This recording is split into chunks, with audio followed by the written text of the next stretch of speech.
Hermanos, muy buenos días. Estamos aquí.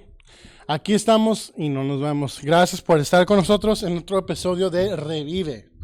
Hermanos, vamos a repasar lo que pasó el día de ayer, el día 3 de julio, aquí en la iglesia Betel Playas.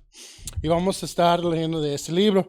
Yo sé que digo mucho, consíguete este libro. Ya no hay aquí en la iglesia, pero creo que la hermana Stephanie Estrada tiene la información donde pueden conseguir este libro.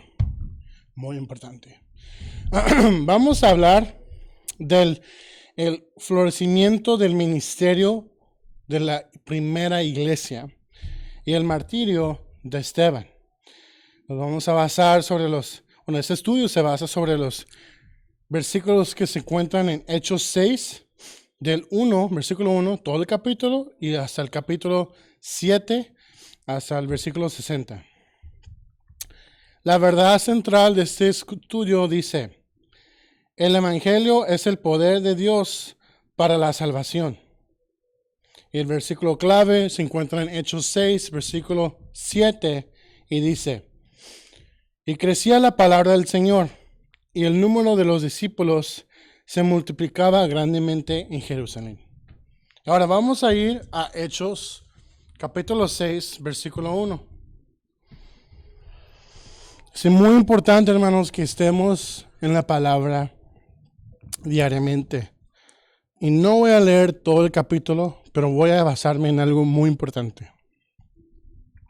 Si estás allí en Hechos 6, versículo 1, dice así: en aquellos días, como creciera el número de los discípulos, hubo murmuraciones de los griegos contra los hebreos, que las viudas de aquellos eran desatendidas en la distribución diaria.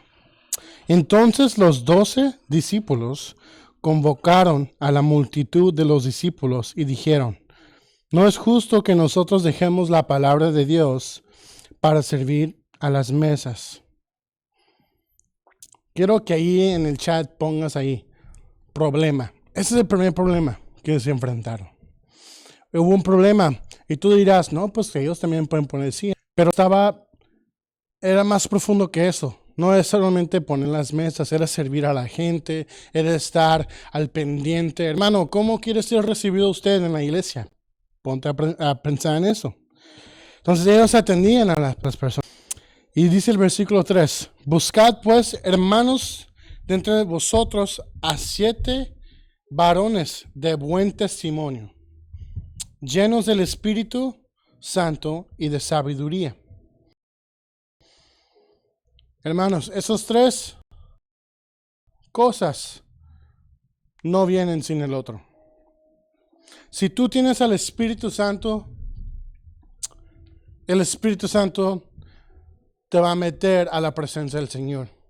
Te va a indicar cuándo es tiempo de callar, cuándo es tiempo de hablar. Dice la palabra de Dios en Proverbios que el sabio retiene la lengua. Y hoy en día el sabio que retiene la lengua tiene el Espíritu Santo, déjeme decirte. Y también el Espíritu Santo te va a indicar qué es ser de buen testimonio. Yo sé lo que te estoy diciendo, hermanos. El día sábado pasó algo. Yo estaba bien cansado y ya mi buen testimonio se estaba yendo por la ventana. El Espíritu Santo a través de un joven me dice: hey, ¿qué te pasa? ¿Y sabes qué? Dije: no, tengo que ir a descansar. El Espíritu Santo hace que te indica cuándo es tiempo de ser de buen testimonio, ser llenos del Espíritu Santo y tener sabiduría. En el versículo 4: y nosotros persistiremos en la oración.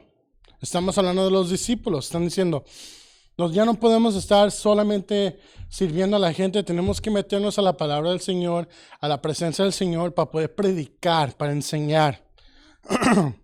Y nosotros persistiremos en la oración y en el ministerio de la palabra. Agradó la propuesta a toda la multitud y eligieron a Esteban. Quiero decirte, hermanos, que esa es una victoria grande. Que una iglesia esté unida en una sola decisión y decidieron sobre algo. Porque en muchas iglesias, también en esta, hay momentos donde no hay unidad.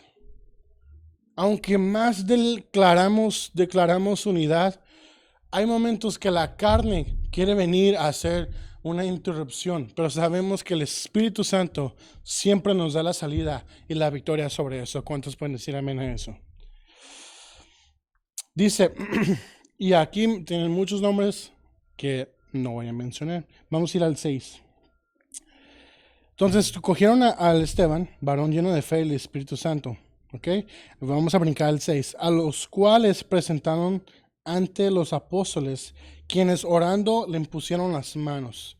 Quiero decirte de que antes de que un pastor, alguien que sirve en un ministerio, vaya al misionero o vaya a hacer algo en esta iglesia, es importante que los ancianos de la casa, los líderes de la casa, estoy hablando de la iglesia, pongan manos sobre los que van a comenzar a servir. Por ejemplo, cada vez que alguien de los jóvenes va a comenzar a servir, nos pasamos y todos oramos por ellos, para que Dios les dé fortaleza y para que tengan ese apoyo espiritual sobre sus vidas. Y vamos a leer versículo 7 del capítulo 6 de Hechos. Y dice así: y crecía la palabra del Señor. Vamos a hacer una pausa ahí. Es importante como iglesia darnos cuenta qué es la meta. ¿Qué es la meta de nosotros estando aquí? ¿Qué es la meta de cada domingo echarle ganas? ¿Qué es la meta? Dice así: y crecía la palabra de Dios. Es decir, que trabajó esa solución que trajeron a la mesa. Trabajó y funcionó tanto de que crecía la palabra de Dios en esa tierra. Y el número de los discípulos se multiplicaba grandemente en Jerusalén. También muchos de los sacerdotes también obedecían a la fe. Estamos hablando que si nosotros nos ponemos de acuerdo y hay unidad y hay un problema y unidos buscamos la solución bajo el Espíritu Santo y el discernimiento del Espíritu Santo, podemos llegar a un acuerdo y va a funcionar, hermanos.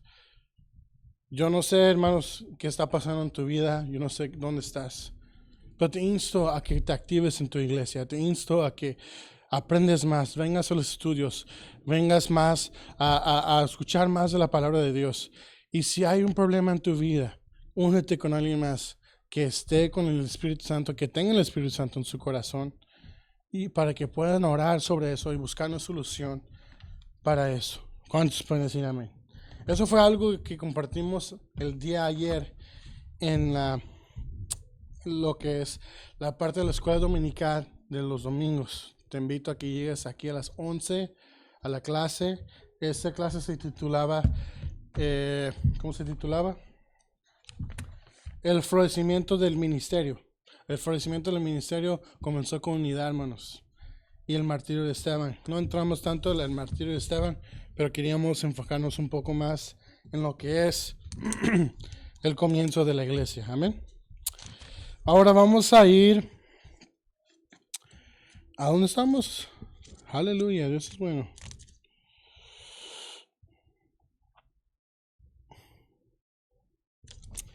Vamos a ir acá. Dios es bueno. Me perdí aquí. Dios es bueno, hermanos. Josué 7. Josué capítulo 6 y 7. Y estamos hablando de la destrucción de Jericó. Vamos a hablar un poco de esto. Es muy importante que yo sé que todos sabemos la historia de Jericó, que rodearon los muros y cayeron los muros. Vamos a leer un poco porque es importante que nos llevemos algo fresco el día de hoy. Algo fresco. Vamos a leer Josué 6, versículo 2. Dice: mas Jehová dijo a Josué: mira, yo he entregado en tu mano a Jericó, a su rey, con sus varones de guerra. Dice: rodearéis pues la ciudad, todos los hombres de guerra, yendo alrededor de la ciudad una vez. Y esto haráis durante 7 días. Es importante que leamos esto para llegar a los detalles. Y dice así, versículo 4, y 7 sacerdotes llevarán 7 bocinas de cuernos de carnero delante del arca, enfrente del arca.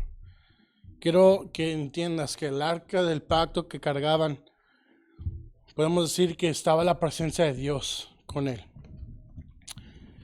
Y dice así el versículo 4, y 7 sacerdotes llevarán 7 bocinas de cuernos de carnero delante del arca. Y al 7º día darías 7 vueltas a la ciudad, y los sacerdotes tocarán las bocinas. Y cuando tocaren prolongadamente el cuerno de carnero, así que oigáis el sonido de la bocina, todo el pueblo gritará a gran voz, y el muro de la ciudad caerá. Entonces subirá el pueblo, cada uno derecho hacia adelante. Llamado pues Josué, hijo de Nun, a los sacerdotes les dijo, llevad el arca del pacto. Y 7 sacerdotes llevan bocinas de cuerno de carnero delante del arca del Jehová. Y dijo el pueblo, pasad y rodead la ciudad. Los que están armados pasarán delante del arca de Jehová. Así que Josué hubo hablado al pueblo, los 7 sacerdotes, llevando las 7 bocinas de cuerno de carnero, pasaron delante del arca de Jehová y tocaron las bocinas, y el arca del pacto de Jehová los seguía. Quiero decirte que esto es simbólico. Donde está la presencia del Señor, hay defensa, hay protección. Donde está la presencia del Señor, el Señor siempre lo proteja. Es importante que tú sepas dónde está la presencia del Señor en tu corazón, en ti. Hay protección del Señor sobre ti. Y dice así el versículo 8, y así que Josué hubo hablado al pueblo. Ya lo leímos eso. El 9. Y los hombres armados iban delante de los sacerdotes que tocaban las bocinas, y la retaguardia iba tras el arca, mientras las bocinas sonaban continuamente. Y Josué mandó al pueblo diciendo, vosotros no gritáis, ni se oirá, ¿cómo? Oirá voces vuestra voz, ni saldrá palabra de vuestra boca, hasta el día que yo os diga, gritad, entonces gritéis. Y sigue diciendo el 11. Así que él hizo que el arca de Jehová diera una vuelta alrededor de la ciudad. Y volvieron luego al campamento, y allí pasaron la noche. Y Josué se levantó de mañana, y los sacerdotes tomaron el arca de Jehová. Y los 7 sacerdotes, llevando las 7 bocinas de cuerno de carnero, fueron delante del arca de Jehová, andando siempre. Y tocando las bocinas, los hombres armados iban delante de ellos, y la retaguardia iba tras el arca de Jehová. Recuerda que dije de la protección. Mientras las bocinas tocaban continuamente. Así dieron otra vuelta a la ciudad el 2º día, y volvieron al campamento. Y de esta manera lo hicieron durante 6 días. Y algo que algo que pasó ayer fue... Yo le retaba a la iglesia, ¿cuántas veces has enfrentado una situación y has orado más de 2 veces al día por esa situación? O si Dios te ha prometido algo, ¿cuántas veces has ido a pisar esa tierra y orar, declarar que el Señor bendice esa tierra? ¿Cuántas veces has ido a hablar con una persona, le has marcado, mandado un mensaje, hey, Dios te ama, y seguir contestando el mensaje? Creo que es un momento de mirar internamente si realmente creemos en lo que creemos. Si realmente creemos en las palabras que leemos en la palabra del Señor. La fe de Josué era tan grande que aunque se mirarían un poco, tú dirás, locos, pasando toda la ciudad una vez al día y al 7º día 7 veces, tú dirás, pues qué locos, ¿por qué hacen esto? La ciudad está grande, se van a cansar, qué pasa si tienen hambre. Mas ellos lo hicieron. Vamos a seguir, hermanos, al 16, versículo 16. Y cuando los sacerdotes tocaron las bocinas a la séptima vez, dijo al pueblo Josué: gritad, porque Jehová os ha entregado la ciudad. Y será la ciudad anatema a Jehová. Anatema significando esto, lo que vamos a hacer es un tesoro para el Señor. Es algo que vamos a entregar solamente a Él, no debemos de tocarlo, es para Él. Con todas las cosas que están en ella, solamente Rahab, la ramera, vivirá con todos los que están en casa con ella, por cuanto escondió a los mensajeros que enviamos. Este versículo es tan poderoso porque enseña el corazón del Padre. Enseña cómo el Padre, si le das oportunidad de entrar a tu casa, Él tiene la oportunidad de salvarte a ti y a toda tu familia. El 18 dice: pero vosotros guardaos del anatema, ni tocáis ni tomáis alguna cosa del anatema, no sea que hagáis anatema el campamento de Israel y lo turbes. Mas toda la plata y el oro y los utensilios de bronce y de hierro sean consagrados a Jehová y entren en el tesoro de Jehová. Hermanos, es importante que cuando Dios nos dé una palabra, seamos obedientes a Él. Seamos obedientes a la palabra que nos indicó, a la palabra que Él nos dice que deberíamos de obedecer. Yo sé que muchas veces nosotros queremos justificar las cosas. No, pues yo creo que Dios piensa así o me va a dar chance de hacer esto. Hay que tomar la palabra del Señor así, tal cual como nos presenta. Y dejar que el Espíritu Santo nos mueve el corazón, que nos habla y nos revela lo que realmente quiere decir a través de su escritura. Y podemos seguir leyendo, hermanos, pero te voy a dejar con esta última cosa. La palabra de Dios fue muy, muy, muy directo. Lo podemos ver. Y fue tanto la confianza de Josué en el Señor que él confió tanto que la siguiente guerra que tuvo, o batalla, vamos a decir, él miró ese pueblo chiquito y dijo: no vamos a mandar todo el ejército, solamente vamos a mandar 3,000 hombres. Pero algo había pasado. Uno de los del ejército no obedeció a la palabra de Jehová y tomó del anatema. ¿Y sabes qué pasó? La ira de Jehová se enfureció sobre ellos.